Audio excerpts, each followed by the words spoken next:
ॐ सहनाववतु सहनौ भुनक्तु सह वीर्यं करवावहै तेजस्विनावधीतमस्तु मा विद्विषावहै। ॐ शान्ति शान्ति शान्तिः। हरिः ओम। प्रिय बंधू भगिनींनो, नमस्कार। आपल्या आध्यात्मिक जीवनामध्ये तपस्येला फार महत्त्वाचं स्थान आहे। आध्यात्मिक जीवन असो की भौतिक जीवन असो, बघा, जर आपल्याला यश पाहिजे असेल तर आपल्याला तपस्या करावीच लागेल। तपस्या केल्याशिवाय जीवनामध्ये कधीही कुणालाही यश मिळालेलं नाही। आता तपस्या करायची आहे, मग आध्यात्मिक जीवनामध्ये आम्ही काय करावं? आध्यात्मिक जीवनामध्ये पण तपस्या करावी लागते। आता आपल्याला सांगितलं आहे की ध्यान करा, जप करा, हे करा, ते करा, ते बरोबर आहे, ते तर केलंच पाहिजे। पण नुसतं ध्यान जप केल्यामुळेच आपल्याला ईश्वराला होईल असं नाही बरं का।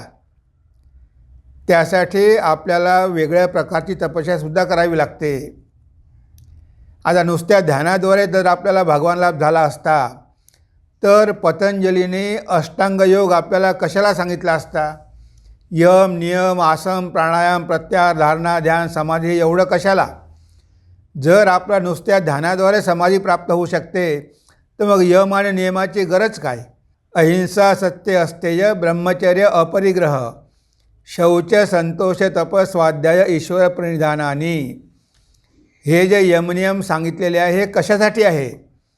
जर डायरेक्ट ध्यानाद्वारे समाधी मिळू शकते तर मग हे कशाला? म्हणजे बघा, आपलं जीवनसुद्धा चांगलं पाहिजे। जीवनामध्ये काहीतरी आपण नियम पालन केले पाहिजे। आपण जीवनामध्ये काहीच नियम पालन केले नाही आणि म्हटले की मला समाधी लागली पाहिजे तर कसं शक्य आहे? म्हणून कोणत्याही क्षेत्रामध्ये, धार्मिक असो की भौतिक असो, प्रगती करण्यासाठी आपल्याला तपस्या करावीच लागणार आहे। पण तपस्या म्हणजे एका पायावर उभं राहणं, उपाशी राहणं, जंगलामध्ये निघून जाणं, गुहेमध्ये जाऊन बसणं, अन्नपाणी वर्जन करणं, अशा प्रकारची कठोर तपस्या करून काहीच उपयोग नाही। कारण ह्यामुळे काय होणार आहे? आपलं शरीर दुर्बल होणार आहे आणि दुर्बल शरीराद्वारे आपल्याला कधीही आपलं ध्येय साध्य करून घेता येत नाही। नायमात्मा बलहीनेन लभ्य असं उपनिषद म्हणतात की जो बलहीन आहे, जो दुर्बल आहे, त्याला कधीही आत्म्याचा लाभ होऊ शकत नाही। आपल्याला माहिती आहे, सिद्धार्थ गौतम ते जंगलात जाऊन बसले, अन्नपाणी त्यांनी सोडून दिलं आणि एका आसनावर बसले आणि काही दिवसामध्येच त्यांचं शरीर अस्थिपंजर झालं, दुर्बल झालं, त्यांच्यामध्ये उठण्याची सुद्धा शक्ती राहिली नाही। त्यांनी स्वतःच्या शरीराकडे बघितलं, नुसता हाडाचा सापळा। त्यांना वाटलं की ह्या शरीराद्वारे मी निर्वाण कसं प्राप्त करणार? म्हणून त्यांनी मग पायस घ्यायला सुरुवात केली, म्हणजे त्यांनी अन्न प्राशन करायला सुरुवात केली। म्हणजे आध्यात्मिक जीवनामध्ये कोणत्याही एका टोकाला जाऊ नये, खूप ऐशारामही करू नये तर खूप कठोरता पण करू नये। म्हणून भगवान बुद्धांनी आपल्याला मध्यम मार्ग सांगितलेला आहे। मध्यम मार्ग, कारण शरीर हेच यश मिळवण्याचं साधन आहे। शरीर माध्यम खलु धर्म साधनम। तुम्हाला जर साधना करायची असेल, तपस्या करायची असेल तर तुमच्याकडे माध्यम हे शरीरच आहे आणि ह्या शरीराकडे तुम्ही दुर्लक्ष केलं, त्याला दुर्बल केलं, त्याच्यावर अत्याचार केले तर तुम्ही ते ज्ञान कसं प्राप्त करून घेणार? म्हणून शरीराला टॉर्चर करायचे नाही, शरीराला खूप त्रास द्यायचा नाही, तर मध्यम मार्ग आपण निवडला पाहिजे। आता मग आम्ही कोणती साधना केली पाहिजे? भगवद्गीतेमध्ये अतिशय उत्तम प्रकारे सांगितलेलं आहे। कारण आपल्याकडे 3 गोष्टी आहे, शरीर आहे, मन आहे आणि वाणी आहे। ह्या तीनही गोष्टीचा आपल्याला योग्य वापर करावा लागेल। पहिलं शरीर, ह्या शरीराद्वारे काय करायचं? देव द्विज गुरु प्राज्ञ पूजनम शौचमार्जवम ब्रह्मचर्य अहिंसाच शारीरम तप उच्यते. इथे भगवान म्हणतात की शारीरिक तप काय आहे? देव द्विज गुरु प्राज्ञ पूजनम. देव आहे, गुरु आहे, द्विज आहे, महापुरुष आहे, अशा लोकांचं पूजन करणं हे शारीरिक तपस आहे. कारण पहिले आपल्याला शरीरावर नियंत्रण प्राप्त करायचं आहे. हे आपलं शरीर स्थिर राहत नाही. आपण ध्यानाला बसतो, पण आपण शांतपणे बसू शकत नाही. आपल्याला इकडे पेन, तिकडे पेन, तिकडे वेदना, इकडे वेदना, आणि मग पाय उचलणं, हात उचलणं, हे सगळं चाललेलं असते. आता आपल्याला ध्यानाला बसताना शरीराचा विसर पडला पाहिजे. पण आपण जेव्हा पूजा करतो तेव्हा पूजा करताना आपल्याला देहाचं भान राहत नाही. कारण आपण मंत्र म्हणतो, पुष्प वाहतो, गंध वाहतो, त्यामुळे आपलं सगळं लक्ष भगवंताकडे असतं, ह्या शरीराकडे नसतं. आणि म्हणून आपल्याला जास्त वेळ बसण्याची सवय लागते. आता बघा, जे दुर्गापूजा करतात साधू ब्रह्मचारी, ते 4-4, 5-5 घंटे एका आसनामध्ये बसलेले असतात. ते मुळीच हालचाल करत नाही, कारण त्यांचं लक्ष शरीरामध्ये नसतेच, पूजेमध्ये असते. तेव्हा पूजेद्वारे सुद्धा आपण शरीराची तपस्या करू शकतो. आणि बघा, भगवान श्रीरामकृष्णाने पूजेच्या माध्यमातून आईचं दर्शन प्राप्त करून घेतलं. म्हणजे भगवंताचे मन लावून जर पूजा केली तर आपल्याला ईश्वर लाभसुद्धा होऊ शकतो. म्हणून इथे शारीरिक तपस सांगितलेलं आहे. देव द्विज गुरु प्राज्ञ पूजनम. देव द्विज गुरु यांचं पूजन करा. आता इथे देव जे म्हटलं आहे, देव म्हणजे फक्त काही मंदिरामध्येच आहे असं नाही. मंदिरामध्ये जर आपण पूजा केलीच पाहिजे, आणि आपण करतोच, पण फक्त मंदिरापुरतं देवाला मर्यादित ठेवायचं नाही. तो देव तर सगळ्यामध्ये आहे, सगळीकडे आहे. मग त्या देवाची पूजा सगळीकडे का करू नये? पूजा कशी करावी? पूजा म्हणजे सेवा. हा जिवंत ईश्वर तुमच्यासमोर उभा आहे, त्याची तुम्ही पूजा करा, म्हणजे सेवा करा. हे आपलं शास्त्र सांगतात, हे संत सांगतात, महापुरुष सांगतात. जनसेवेपायी काया झिजवावी, गाव सोसोनिया मने रिझवावी. तर काय म्हणतात? जनसेवेपायी काया झिजवावी. ही काया आपण लोकांच्या सेवेसाठी झिजवली पाहिजे. आपण स्वतः आघात सोसून लोकांना नेहमी खुश ठेवलं पाहिजे, मने रिझवावी.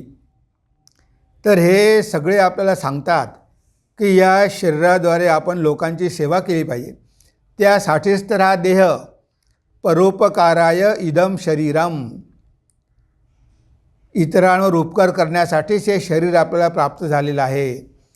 आणि इतरांना त्रास देणं हे पाप आहे, सेवा करणं हे पुण्य आहे.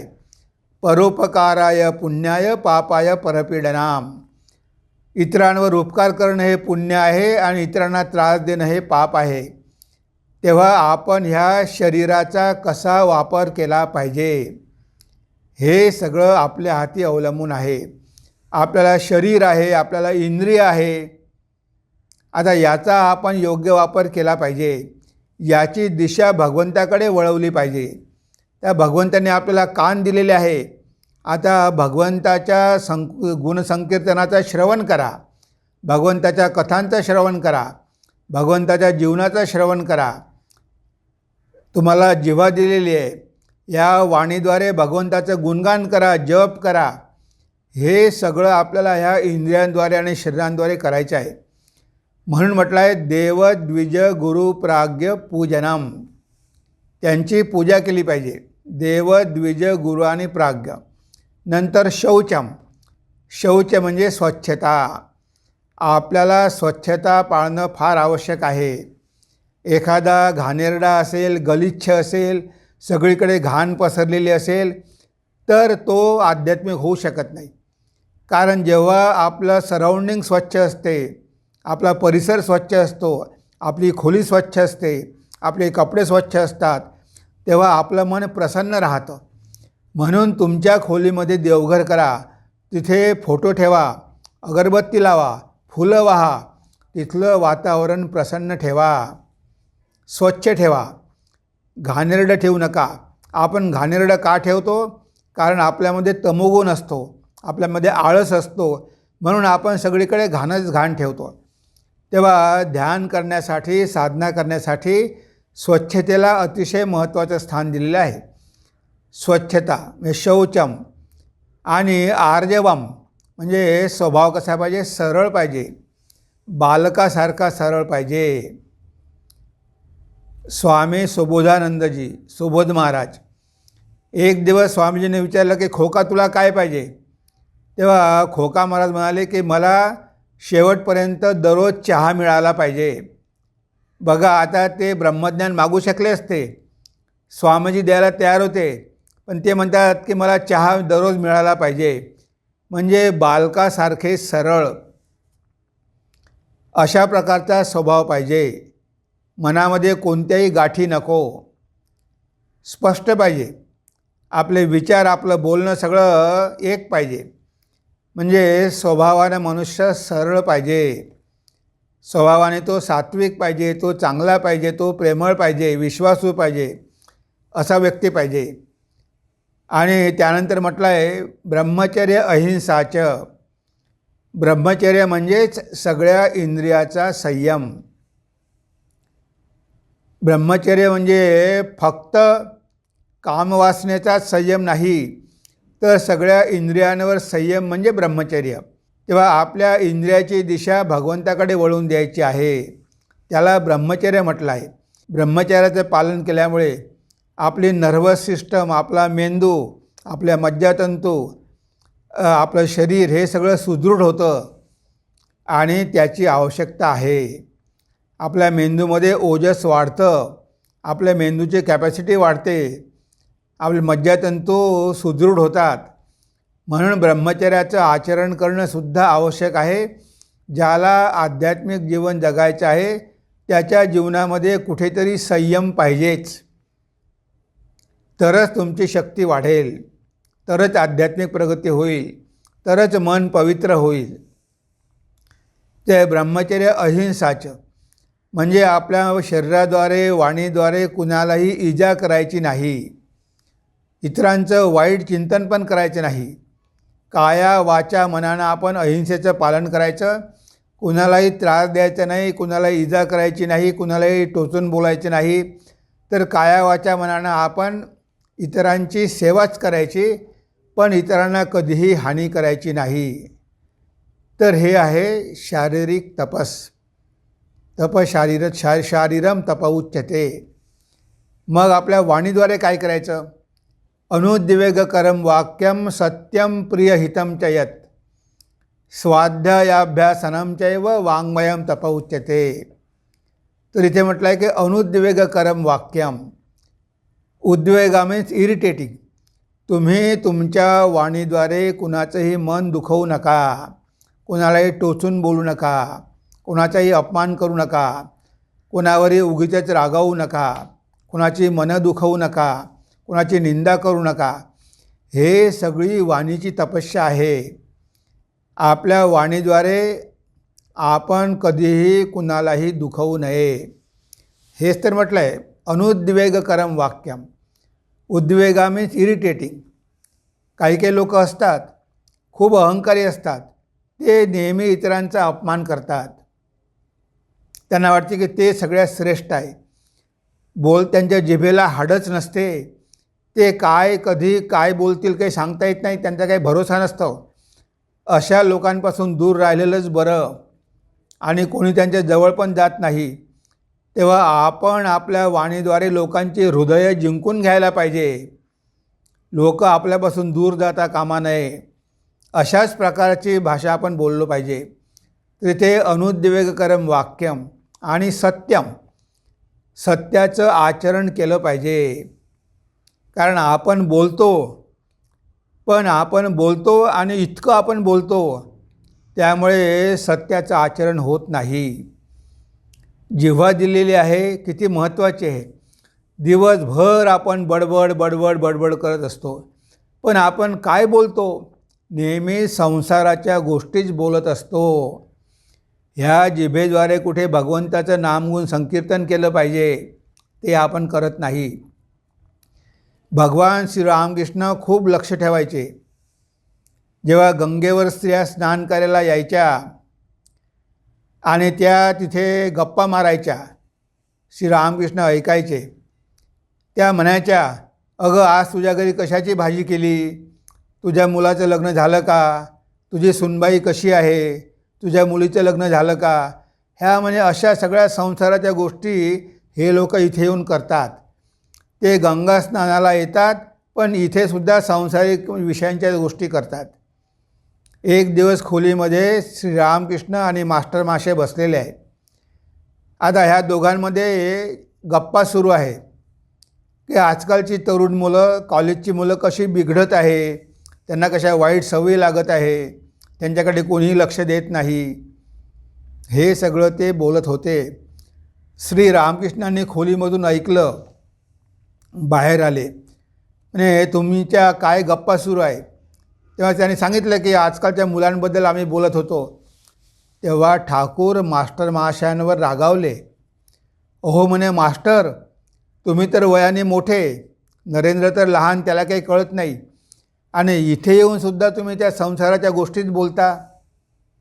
तुम्हाला लाज वाटत नाही का? तुम्ही इथे आलेला आहात, इथे कुठे भगवंताचं चिंतन करायचं, तुम्ही म्हणे त्या सगळ्या संसाराच्याच गोष्टी करता, लोकांच्या निंदाच करता. म्हणे असं अजिबात करू नका. कारण शास्त्रामध्ये सांगितलं आहे, अन्य वाचो विमुंचते. बाकी दुसऱ्या सगळ्या गोष्टी बोलणं बंद करा. आत्म्याविषयी आणि ईश्वराविषयीच बोला. हेच आपल्या जिभेचं कर्तव्य आहे. पण आपण ते न करता फालतू बडबड करत असतो. संसारातील गोष्टींचाच आपण रात्रंदिवस विचार करत असतो. तेव्हा इथे म्हटलं आहे की सत्यम, तुम्ही सत्य बोला. तुम्ही बोला, पण फालतू गोष्टी बोलू नका. तुम्ही जर सत्याचं आचरण केलं नाही तर तुमची प्रगती होणार नाही. श्रीरामकृष्ण म्हणाले की कलियुगामध्ये सत्यवचन हीच एकमात्र तपस्या आहे. तुम्ही दुसरी कोणती तपस्या केली नाही, पण सत्याचं आचरण केलं तर त्या सत्याचं आचरण केल्यामुळेच तुम्हाला ईश्वरलाभ होईल. कारण जेव्हा तुम्ही सत्य बोलता, तुमच्या वाणीमध्ये शक्ती येते. तुम्ही जे बोललं ते खरं होतं. स्वामी विवेकानंदांनी आशीर्वाद दिला खेत्रीच्या महाराजांना की तुम्हाला पुत्र प्राप्त होईल, आणि त्यांना 2 वर्षामध्ये पुत्रप्राप्ती झाली. म्हणजे असे लोक जे सत्याचं आचरण करतात, ते जे बोलतात ते खरं होतं. हे सामर्थ्य त्यांच्या वाणीमध्ये असतं. त्यांनी आशीर्वाद दिले तेही खरं ठरतं, शाप दिला तो पण खरा ठरतो. म्हणून आपण सत्य बोलण्याचा अभ्यास केला पाहिजे. कुणाला शाप देण्यासाठी नाही किंवा कुणाला आशीर्वाद देण्यासाठी नाही, तर ईश्वर प्राप्त करून घेण्यासाठी. कारण ईश्वर हा सत्य स्वरूप आहे. God is truth. तेव्हा सत्याशी कधीही तडजोड करू नका. स्वामी विवेकानंद म्हणतात, truth does not pay homage to any society, modern और ancient. Society has to pay homage to truth और पेरिश. सत्य कोणत्याही समाजापुढे मान तुकवायला तयार नाही. समाजाला सत्यापुढे मान तुकवावी लागते, अन्यथा तो समाज नष्ट होतो. हे बघा, सत्याला एवढं महत्त्व आहे. सत्य कधीही स्वतःमध्ये तडजोड करत नाही. तेव्हा आपल्याला सत्याशी जुळवून घ्यावं लागतं. म्हणजे आपल्या जीवनामध्ये जर सत्य असेल तर आपल्याला कुणीही काहीही करू शकत नाही. जरी सुरुवातीला आपल्याला थोडा त्रास होईल, पण शेवटी जय आपलाच होईल. सत्यमेव जयते असं म्हटलं की जय सत्याचाच होतो. तेव्हा आपण सत्याशी कधीही कॉम्प्रोमाइज करू नये. सत्याचं आचरण करायचं. छोट्या छोट्या गोष्टीसाठी खोटं बोलायचे नाही. आपण जर नेहमी खोटं बोललो तर आपल्या शब्दांवर कुणाचाही विश्वास बसणार नाही. ते म्हणतील की हा खोटारडे आहे, हा म्हणतो मी करेल पण हा काही करणार नाही. लोकांचा आपल्यावरचा विश्वास निघून जातो. लोकांना वाटते की हा जसं बोलतो तसं वागत नाही, बोले त्याचं चाले त्याची वंदावी पाऊले, असं आपले संत तुकाराम महाराज म्हणतात. म्हणजे बघा, सत्याला एवढं महत्त्वाचं स्थान दिलेलं आहे. शास्त्रामध्ये आहे, संतांनी सांगितलेलं आहे, भगवान श्री रामकृष्णांनी सांगितलेलं आहे की सत्याशी तडजोड कधीही करू नका. भगवान श्री रामकृष्णांच्या वाणीद्वारे एकदासुद्धा असत्य बाहेर पडलं नाही. सत्यामध्ये ते प्रतिष्ठित होते. एक दिवस त्यांनी बघितलं राखाल महाराज आणि म्हणाले का रे राखाल, तुझ्या चेहऱ्यावर मला काळे काळे धब्बे दिसतात, तू खोटा वगैरे काय बोलला का? तेव्हा राखाल महाराज म्हणाले की नाही, मी तर खोटं बोललो नाही, पण म्हणे हा मित्राशी गमतीमध्ये बोलताना मी एकदा खोटं बोलून गेलो, म्हणून म्हणे तुझ्या चेहऱ्यावर काळे डाग दिसतात. इवन गमतीमध्ये सुद्धा खोटं बोलू नको. म्हणजे बघा, भगवान श्री रामकृष्ण किती लक्ष द्यायचे की त्यांच्या शिष्यांनी कधीही खोटं बोलू नये. आपल्याला वाटते की या कलियुगामध्ये सत्य बोलणं शक्य नाही. सगळं काही शक्य आहे. सत्य बोलल्यामुळे थोडा त्रास होतो, पण शेवटी आपण तो सहन केला पाहिजे. कारण तुम्हाला जर ईश्वर पाहिजे, तुम्हाला आत्मसाक्षात्कार पाहिजे, तुम्हाला अनंत आनंद पाहिजे, तर थोडं दुःख सहन करण्याची आपण तयारी ठेवली पाहिजे. म्हणून सत्याशी कधीही तडजोड करू नका, कारण ते वाणीचं तप आहे. तेव्हा सत्यम प्रिय हितम च यत, आणि ते प्रिय पाहिजे. म्हणजे सत्य बोलायचं, पण सत्य बोलून लोकांची मनं दुखवायची नाही, उगीचच भांडणं लावून द्यायची नाही. जर आपण बोलल्यामुळे भांडणं लागत असेल, लोकांना त्रास झाला, तर बोलणं आपण चुपचाप राहायचं. जोपर्यंत आपल्याला विचारत नाही तोपर्यंत आपण चुपचाप राहायचं. पण आपण चुगल्या लावायच्या नाही. लोक लावतात, काहीही कारण नसते. आता सांगायची काय गरज आहे? तुम्ही एखाद्या हॉटेलमध्ये बघितलं असेल की एखादा मुलगा दारू पित आहे, त्यात तुम्ही बघितलं, पण त्याच्या घरी जाऊन सांगण्याची तुम्हाला काही गरज आहे का? उगीचच कशाला भांडणं लावून देता? म्हणून जे तुम्ही सत्य बोलता ते लोकांना आवडणारं पाहिजे. प्रियम, ते म्हटलं आहे, सत्यम ब्रियात प्रियम ब्रियात न ब्रियात सत्यम अप्रियम. जर सत्य अप्रिय असेल तर चूप राहा, तुम्हाला सांगण्याची गरज नाही. जर विचारलं तरच सांगा, नाहीतर तुम्ही चूप राहा. पण तुम्हाला माहिती आहे म्हणून सगळे तुम्ही लोकांचे पोल खोलणार आणि लोकांना त्रास देणार, हे करण्याची तुम्हाला काही गरज नाही. म्हणून सत्यम ब्रियात प्रियम ब्रियात न ब्रियात सत्यम अप्रियम. ते सत्यम प्रियम आणि हितकरम, म्हणजे त्यामुळे तुम्ही सत्य बोलल्यामुळे त्याचा फायदा झाला पाहिजे. तुमच्या सत्य बोलल्यामुळे त्याच्यावर काहीतरी उपकार झाले पाहिजे, त्याला काहीतरी मदत मिळाली पाहिजे.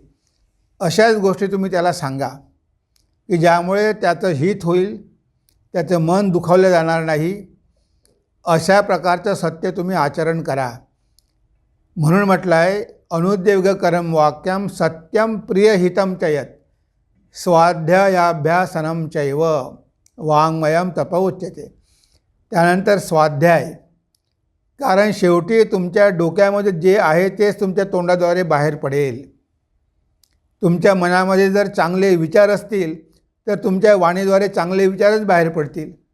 आता तुम्ही रात्रंदिवस सिनेमाच बघत असाल तर तुमच्या वाणीद्वारे सिनेमाची गाणीच बाहेर पडतील, सिनेमाचे डायलॉगच बाहेर पडतील, कारण तुमच्या मनामध्ये त्या सगळ्या गोष्टी भरलेल्या आहे. म्हणून इथे म्हटलं आहे स्वाध्याय. चांगल्या पुस्तकांचं अध्ययन करा, शास्त्राचं अध्ययन करा, रामकृष्ण विवेकानंद साहित्याचं अध्ययन करा, म्हणजे तुमच्या मनामध्ये चांगले विचार तुम्ही कोंबा. मनामध्ये चांगले विचार असू द्या. तुमच्या मनामध्ये जर चांगले विचार असतील तर तुम्हालाही फायदा होईल, इतरांना पण फायदा होईल. म्हणून शास्त्र म्हणते स्वाध्याय प्रवचनाभ्याम न प्रमदितव्यम. स्वाध्याय आणि प्रवचन म्हणजे अध्ययन करणं आणि त्या गोष्टी लोकांना सांगणं, ह्या दोन्ही गोष्टी अतिशय महत्त्वाच्या आहे. न प्रमदितव्यम, ह्या दोन गोष्टींकडे कधीही दुर्लक्ष करू नका. तेव्हा स्वाध्याय म्हणजे शास्त्राचं अध्ययन, चांगल्या पुस्तकाचं अध्ययन. आणि स्वाध्याय म्हणजे आपल्या स्वतःचं आत्मपरीक्षण, स्वअध्ययन. तुम्ही स्वतःचं परीक्षण, आत्मपरीक्षण पण करा की आपल्यामध्ये बदल होत आहे की नाही, की आपण आहोत तसेच आहोत. म्हणजे दररोज आपले दोष बघायचे आणि आपले दोष दूर करण्यासाठी प्रयत्न करायचा, चांगल्या गोष्टी शिकण्याचा प्रयत्न करायचा.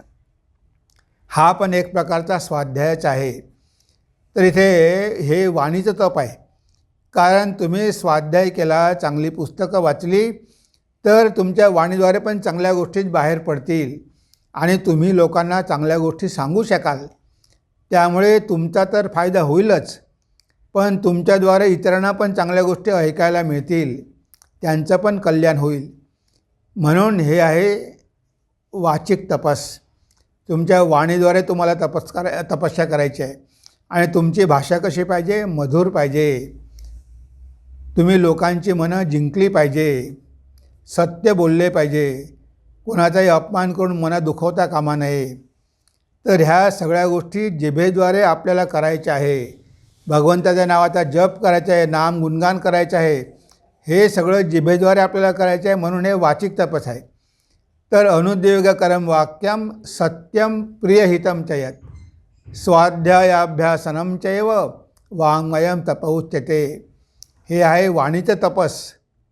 आपण शरीराचं तपस बघितलं आणि आता मनाचं तपस काय आहे? मनःप्रसाद सौम्यत्वम मौनम आत्मविनिग्रह भाव संशुद्धिरित्येतत् तपः मानस उच्यते. हे आहे मानसिक तपस. मनःप्रसाद, आपलं मन नेहमी आनंदित पाहिजे, आपलं मन नेहमी संतुलित पाहिजे. ह्या जगामध्ये कितीतरी गोष्टी आहे आणि सतत आपल्या मनावर आघात होत असतात. तेव्हा ह्या सगळ्या आघातांमध्ये आपलं मन प्रसन्न ठेवणं, आपलं मन संतुलित ठेवणं, हे सगळं सहन करून विचलित न होणं, याला म्हटलं आहे मानसिक तपस. आता बघा, भगवान रामचंद्रांना राजा करणार होते, सगळं काही तयार होतं. आता ते गादीवर बसणार, राज्याभिषेक होणार, ते राजा होणार. आता एवढी आनंदाची बातमी, तरी पण त्यांना काही खूप उत्साह झाला नाही, खूप आनंद वाटला नाही. दुसऱ्या दिवशी त्यांना सांगितलं की 14 वर्ष वनवास आहे, तुम्हाला गादी मिळणार नाही. तरीसुद्धा ते विचलित झाले नाही. त्यांनी कैकेयीचा आशीर्वाद घेतला. ज्या कैकेयीनं त्यांना वनामध्ये 14 वर्ष पाठवलं, त्या आईचा त्यांनी आशीर्वाद घेतला आणि वनामध्ये सरळ निघून गेले. म्हणजे दुःख आणि सुखामध्ये त्यांचं मन बिलकुल विचलित झालं नाही. जीवनामध्ये सुख आणि दुःख येणार, पण ह्या दोन्हीमध्ये मनुष्य विचलित होत नाही. सुखामुळे त्याची छाती फुगत नाही आणि दुःखामुळे तो एकदम ढासळून जात नाही. त्याला म्हटलं आहे खरा मनुष्य, खरा मनुष्य. कारण तो मानसिकदृष्ट्या सुदृढ आहे, हेल्दी आहे. मनःप्रसाद. तर या संसारामध्ये कितीतरी समस्या येतील, किती प्रॉब्लेम येतील, ह्या सगळ्यांचा आपल्याला सामना करायचा आहे. आपल्याला नैराश्यामध्ये जायचे नाही, डिप्रेशनमध्ये जायचं नाही, आत्महत्या करायची नाही. पण हे सगळे जे काही प्रॉब्लेम्स आहेत, समस्या आहेत, त्यांचा सामना करून पुढे जायचं, त्यांच्यावर विजय प्राप्त करायचा. आणि या जगामध्ये कितीतरी प्रकारचे टेम्पटेशन आहे, आकर्षण आहे. त्या आकर्षणाच्या मागे धावायचं नाही. म्हणजे ह्या जगामध्ये एवढे प्रलोभनं, आकर्षणं आहे, मनुष्य त्याच्या मागे धावतो आणि शेवटी स्वतःचं संतुलन गमावून बसतो. म्हणून इथे म्हटलं आहे की मनःप्रसाद सौम्यत्वम, बी जेंटल, चांगला मनुष्य बना. आध्यात्मिक बनण्यापूर्वी एक चांगला चारित्र्यवान मनुष्य बना, देशाचा एक चांगला नागरिक बना. म्हणजे तुमचा व्यवहार कसा पाहिजे? सौम्य पाहिजे, उग्र नाही, सगळ्यांचीच भांडणं करायची नाही. तर सौम्य स्वभावाचे व्यक्ती तुम्ही पाहिजे. तर इथे म्हटलं आहे की मनःप्रसाद सौम्यत्वम मौनम आत्मविनिग्रह. इथे मौनम म्हणजे काही आपल्याला एकदम चुपचाप राहायचं नाही. आता बोलणंच बंद करून द्यायचं नाही. मौनम म्हणजे जेव्हा आवश्यक आहे तेव्हाच बोला, जेवढं आवश्यक आहे तेवढंच बोला, फालतू गप्पा मारू नका. म्हणजे सायलेन्स, जर सायलेन्स पाळला, आपण जर मौन धारण केलं किंवा आपण कमी बोललो तर आपण चिंतन जास्त करू शकतो. जे लोक बडबड करत असतात ते उच्च प्रकारचं चिंतन करू शकत नाही. जे लोक चिंतन करतात ते जास्त बडबड करू शकत नाही. त्या मोठमोठे वैज्ञानिक किंवा मोठमोठे ऋषीमुनी आपल्यासारख्या गप्पा मारत बसत नाही, तर ते डोळे बंद करून चिंतन करतात, उच्च तत्वांचं चिंतन करतात. तर त्यांना या भौतिक जगाची काही गरज नाही. तेव्हा जेव्हा तुम्हाला चिंतन करायचं असतं तेव्हा तुम्हाला गप्प बसायचं असतं. तुम्ही रात्रंदिवस बडबड करत राहिले तर तुमच्या मनामध्ये उच्च विचार येणार कसे? तुम्ही जर डोळे लावून बसले तरी हे सगळं जगातलं मधलं चिंतन होईल. तेव्हा इथे जेवढं शक्य आहे तेवढं मौन पाळा. 1 दिवस, 2 दिवस, 8 दिवस मौन पाळण्याची सवय लावा. काही लोक असतात एकांतात जातात आणि 8 दिवस पूर्णपणे मौन पाळतात. ते फोन जवळ ठेवत नाही, कुणाशी बोलत नाही, काही नाही. म्हणजे त्यामुळे आपल्याला आपल्या आतमध्ये प्रवेश करता येतो. आपल्याला कळतं की आपल्या मनामध्ये काय सुरू आहे. आपण सारखी बडबड करत असलो तर आपल्या मनामध्ये काय आहे हे आपल्याला बघायला वेळच नाही आहे. तेव्हा इथे शांत राहायचं. जेवढं आपण शांत राहू, जेवढं मनाचं निरीक्षण करू, तेवढं आपल्याला कळेल की आपल्या मनामध्ये काय काय भरलेलं आहे. ध्यान म्हणजे तरी काय आहे? ध्यान म्हणजे मौनच आहे. तुम्हाला शांतच राहावं लागतं. तुम्ही बडबड करून ध्यान करू शकत नाही. तरी ते मौनमला खूप महत्त्व दिलेलं आहे की नुसतं तुम्ही शांत जरी राहिलात तरी तुमची आध्यात्मिक प्रगती होईल. पण लोकांच्या कल्याणासाठी, लोकांच्या भल्यासाठी जर तुम्ही काही चांगल्या गोष्टी बोलले तर त्यामुळे मात्र चांगलंच जगाचं हितच होणार आहे, तुमचे कल्याण होणार आहे. म्हणून बोलायचं असेल तर भगवंताविषयी, आत्म्याविषयी बोला, शास्त्राविषयी बोला. नुसत्या संसाराविषयी बडबड करू नका, संसाराच्या गोष्टी बडबड करू नका. तर इथे बोला जेव्हा गरज आहे, जेव्हा कोणी विचारलं, जेवढं बोलायची आवश्यकता आहे तेवढंच बोला. म्हणजे तुम्ही जर कमी बोललात तर लोक पण तुमचा सन्मान राखेल. जी व्यक्ती सारखी बडबड करते तिच्याकडे कुणीही लक्ष देत नाही, तिच्या शब्दालाही काही किंमत नसते.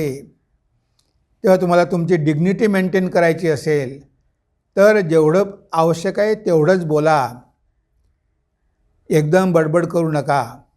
म्हणून म्हटलं आहे मौनम. आत्मविनिग्रह म्हणजे स्वतःच्या मनावर कंट्रोल ठेवा. मनाला इकडे तिकडे भटकू देऊ नका. त्या मनाला जेवढं शांत ठेवता येईल तेवढं शांत ठेवा. आत्मविनिग्रह म्हणजे मनावर कंट्रोल ठेवणं. आणि भावसंशुद्धी. आपल्या मनामध्ये कितीतरी प्रकारचे भाव आहेत आणि आज जर आपण आपल्या मनाचं अध्ययन केलं तर आपल्या मनामध्ये वाईट भावच जास्त आहे, ज्याला आपण विकार म्हणतो. काम, क्रोध, लोभ, मद, मोह, मत्सर हे आपले आहे शत्रू. गीतेमध्ये भगवंतांनी म्हटलं आहे, त्रिविधम नरकस्येदम द्वारम नाशनम आत्मनः काम क्रोधस्तथा लोभ तस्मादेतत्रयम त्यजेत. काम, क्रोध आणि लोभ हे 3 नरकाची द्वारं आहे. तेव्हा त्याचा तुम्ही त्याग केला पाहिजे. आता हे जे नकारात्मक भाव आहे आपल्या मनामध्ये खूप भरलेले आहे. आपण जे काही करतो त्यामागे आपले विचार असतात आणि जर आपल्या मनामधले विकार प्रबळ असेल तर त्या विकारांना बळी पडूनच आपण कर्म करत असतो. तर एखादा मनुष्य जर लोभी असेल, त्याच्या मनामध्ये प्रचंड लोभ असेल तर तो पैसे कमवण्यासाठी काहीही करू शकतो. खून करू शकतो, चोऱ्या करू शकतो, लबाडी करू शकतो, लोकांना फसवू शकतो. कारण त्याच्या मनामध्ये लोभ आहे. त्याला फक्त पैसे कमवायचे आहे. मग ते धार्मिक मार्गाने असो की अधार्मिक मार्गाने असो, तो वाईट मार्गांनी पैसे कमावण्यासाठी खूप प्रयत्न करतो आणि स्वतःचं नुकसान करून घेतो. म्हणजे बघा, हा आहे लोभ. जो मनुष्य लोभी आहे तो पैसे कमावण्यासाठी काय करेल आपण काहीच सांगू शकत नाही. स्वतः भाऊ भाऊ एकमेकांचे गळे कापतात. अशा लोकांवर विश्वास ठेवू शकत नाही. ते कधी विश्वासघात करेल सांगता येत नाही आणि खूप कंजूस असतात. तसाच काम आहे, आपल्या मनामध्ये काम वासना आहे. हे सगळे जे विकार आहे ते पशुचे विकार आहे, म्हणजे पाशवी आहे. आणि अशा पाशवी प्रवृत्ती जर आपल्या मनामध्ये असेल तर आपला विनाश झाल्याशिवाय राहणार नाही. म्हणून गीता काय सांगते की तुमच्या मनामध्ये जे वाईट भाव आहे ते पहिले शुद्ध करा. ह्या वाईट विचारांना विकारांना काढून टाका. त्या जागी चांगले भाव आणा. तुमच्या मनामध्ये कामवासना आहे आणि ती कामवासना तुम्हाला खूप त्रास देते आहे. कामवासनेमुळे कितीतरी लोक वाईट कृत्य करतात आणि आयुष्यभर जेलमध्ये जाऊन बसतात. त्यांना फाशी पण होते, कारण त्यांचे स्वतःवर नियंत्रण नसते. तेव्हा इथे सगळ्या स्त्रियांकडे मातृभावानं बघितलं किंवा त्यांच्यामध्ये ईश्वरच आहे या भावानं बघितलं किंवा त्यासुद्धा जगन्माताच आहेत, आपल्या आईप्रमाणेच आहेत, आपल्या बहिणीच आहेत, असा भाव ठेवला तर बऱ्याच प्रमाणात आपल्या मनामधला कामविकार कमी होऊ शकतो. तेव्हा हे सगळे काय आहे, हे राक्षसी संपद आहे. गीतेमध्ये म्हटलं आहे दैवी संपद आणि आसुरी संपद. ही सगळी आसुरी संपद आहे. हे जे राक्षस आहे त्यांच्यामध्ये काय हेच होतं, काम क्रोध लोभ. तेव्हा जर मनामध्ये राग आला आपण कंट्रोल करू शकत नाही. आपण काहीही बोलून बसतो, कुणाचा अपमान करतो आणि त्यामुळे ती व्यक्ती आत्महत्या करते, ती व्यक्ती नैराश्यामध्ये जाते. आता बघा आपल्या वाणीमुळे आपण लोकांना किती त्रास दिला. तर हे सगळं मनामध्येच आहे. तर हे मनामध्ये असलेले विकार हे आपण कमी कमी कमी कमी केले पाहिजे. म्हणजे प्रत्येक गोष्ट विवेकपूर्वक करा.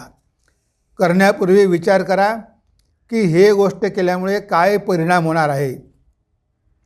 मी असं केल्यामुळे लोकांना त्रास होणार आहे का. जर लोकांना त्रास होत असेल तर मी ह्या गोष्टी करणार नाही. याला म्हटलं आहे धार्मिक जीवन. पहिले आपल्याला धार्मिक व्हावं लागेल, धर्माचं आचरण करावं लागेल, कारण धर्म ही प्रथम पायरी आहे. धर्म अर्थ काम आणि मोक्ष. मोक्ष हा आपल्या जीवनाचा उद्देश आहे. आपल्याला मोक्ष प्राप्ती करून घ्यायची आहे, पण त्यासाठी धर्म आहे, धर्म पाया आहे. धर्माचं आचरण न करता कोणीही मोक्षप्राप्ती करून घेऊ शकत नाही. तर तुम्हाला पैसे कमवायचे आहे, कमवा. अर्थ पाहिजे, पैसा पाहिजे, कमवा. पण मेहनत करून प्रामाणिकपणे धर्माचं आचरण करून पैसे कमवा. आणि जे पैसे कमावता त्याद्वारे लोकांची सेवा करा, देवाची पूजा करा, साधू संतांची सेवा करा, सत्कर्मामध्ये तुमच्या पैशाचा खर्च करा. हे पैसे तुम्हाला कमवायला मनाई नाही, पण धर्माचा आश्रय घेऊन तुम्ही पैसे कमवा. म्हणून मग अर्थ आहे. मग काम तुमच्या इच्छा पूर्ण करा, पण लोकांना त्रास देऊन नाही, लोकांकडून हिसकावून घेऊन नाही, तर स्वतःच्या मेहनतीनं तुम्ही कमवा आणि मग तुम्ही या जगातील काही वस्तूंचा आस्वाद घेऊ शकता. पण लक्षात ठेवा, या जगामध्ये आसक्त होऊ नका. शेवटी तुमच्या जीवनाचा उद्देश काय आहे, मोक्ष आहे. तेव्हा या जगामध्ये राहा, सगळ्या गोष्टींचा वापर करा, पण ह्या सगळ्या गोष्टी भगवंताच्या आहे असं समजून तुम्ही त्यामध्ये आसक्त होऊ नका. तुम्ही आसक्त झाले की तुम्ही संसारात बुडलेच. मी आणि माझं असं म्हणू नका. ह्या जगात राहा, सगळेच राहतात, पण ह्या जगाला माझं जग म्हणू नका, कारण हे भगवंताचं जग आहे. तेव्हा इथे म्हटलं आहे भाव संशुद्धीरित तेतत्. तर आपल्या मनामधले भाव जे आहे त्यांना शुद्ध करणं हे आहे मानसिक तपस. तर इथे भगवंतांनी आपल्या 3 प्रकारच्या तपस्या सांगितलेल्या आहे. एक शरीराचं तपस, दुसरं वाणीचं तपस आणि तिसरं मनाचं तपस. आता हे आहे नियम. म्हणजे कोणत्याही जीवनामध्ये कोणत्याही क्षेत्रात यश मिळवण्यासाठी काहीतरी नियम पाहिजे. तेव्हा हे नियम काय करतात, आपल्याला चारित्र्यवान करतात. आणि चारित्र्यवान आणि धार्मिक मनुष्यच आध्यात्मिक होऊ शकते.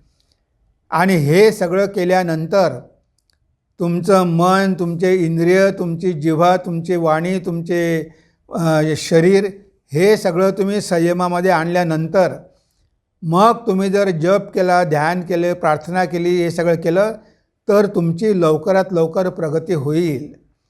कारण तुमचं मन आता बऱ्यापैकी पवित्र झालेलं आहे. तुमच्यामध्ये आता सत्वगुण आलेला आहे. आतापर्यंत रजोगुण आणि तमोगुण भरपूर होता, पण तुम्ही अशा प्रकारे आचरण करून 3 प्रकारच्या तपस्यांचं पालन करून तुम्ही आता तुमच्या मनाला सात्विक केलेलं आहे. तुमचं मन बऱ्यापैकी शांत झालेलं आहे.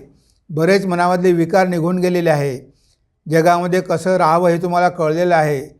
इतरांशी कसे व्यवहार करावे, कसं बोलावं आता हे तुम्हाला कळलेलं आहे.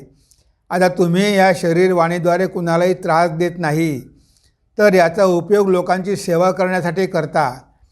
त्यामुळे बऱ्याच प्रमाणात तुमच्या मनामधला कचरा निघून गेलेला आहे. त्यामुळे आता जेव्हा तुम्ही साधना कराल तर साधनेची फळं तुम्हाला लवकर मिळेल. तुम्ही काहीही जीवनामध्ये आचरण केलं नाही, नैतिकतेचं, धर्माचं आचरण केलं नाही, लोकांचे गळेच कापत राहिले आणि इकडे मंदिरात जाऊन ध्यानही केलं तर काहीही उपयोग होणार नाही.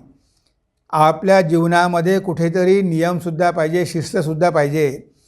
किंवा जर आपण धर्माच्या आधारावर जीवन जगलो, धर्माला पाया करून आपण जीवन जगलो आणि मग आपण साधना केली तर आपल्या साधनेचं फळ लवकरात लवकर मिळेल. पण लोकांना घाई खूप असते. ह्या गोष्टी करायला त्यांच्याकडे वेळ नसते. त्यांना एकदम ध्यान आणि समाधीच पाहिजे. पण ते कसं काय शक्य आहे? तुमचा पायाच नाही आहे, पायाच पक्का नाही आहे. तुम्हाला मोठी इमारत बांधायची आहे, पण पहिले पाया तर मजबूत करा. तुम्ही कशा प्रकारे जीवन जगता हे महत्त्वाचं आहे. तुम्ही कशाही प्रकारे जीवन जगता आणि म्हणता की ध्यान करून मला समाधी मिळाली पाहिजे, ते कधीही होणं शक्य नाही. हे काही 1-2 दिवसात, 1-2 महिन्यात प्राप्त होणारी गोष्ट नाही. तर तुम्हाला दररोज सावध राहावं लागेल. तुमच्या दैनंदिन जीवनामध्ये तुम्ही काय करता, कसे बोलता, कसे व्यवहार करता, आचार, विचार, आहार, विहार हे सगळं तुम्हाला बघावं लागेल. ह्या सगळ्या गोष्टी जर तुमच्या कंट्रोलमध्ये असेल, ह्या सगळ्या गोष्टींवर तुमचं नियंत्रण असेल, संयम असेल, तर कुठे तुम्ही पुढे जाऊ शकाल. मग मन तुमचं आपोआपच शांत होईल. आज मन अशांत आहे कारण आपल्या मनामध्ये विकार भरपूर आहे आणि या विकारांना काढून टाकण्यासाठी आपण काहीच प्रयत्न करत नाही. तेव्हा चांगले विचार आणा, हे विकार काढून टाका. भगवंताच्या नावाचा जप करा, मग ध्यान करा, प्रार्थना करा आणि मग हे विकार मनामधले आपोआपच निघून जातील. आणि जेव्हा मन पवित्र होईल, जेव्हा मन एकाग्र होईल, तेव्हा तुम्हाला कळेल की तो भगवंत तुमच्या हृदयामध्येच दडलेला होता. तो आत्मा काही कुठे बाहेर नव्हता. तुम्हीच आत्मा आहात, फक्त तुम्हाला त्याची जाणीव नाही. कारण मनावरती मळ साचलेला आहे. तो मळ दूर होताच तुमच्या अंतर्निहित असलेला आत्मा प्रकाशित होईल, तो प्रगट होईल आणि तुमचं जीवन धन्य होईल. म्हणून आध्यात्मिक साधकांनी हे नेहमी लक्षात ठेवायला पाहिजे की जर आपल्याला आध्यात्मिक जीवन जगायचं असेल तर आपल्याला तपस्या करावी लागेल. आपल्याकडे हे 3 साधनं आहे. शरीर आहे, वाणी आहे आणि मन आहे. काया, वाचा आणि मनसा. ह्या 3ही गोष्टीवर आपल्याला नियंत्रण ठेवावं लागेल आणि तेव्हा कुठे आपण आध्यात्मिक जीवनामध्ये यश प्राप्त करून घेऊ शकू. तर आपण आपल्या वाणीला आज इथेच विराम देऊया. नमस्कार, धन्यवाद. ओम सर्वे भवन्तु सुखिनः, सर्वे सन्तु निरामया, सर्वे भद्राणि पश्यन्तु, मा कश्चित् दुःखभाग् भवेत्, मा कश्चित् दुःखभाग् भवेत्. ओम शांति शांति शांति. हरि ओम तत्सत्. श्रीरामकृष्णार्पणमस्तु.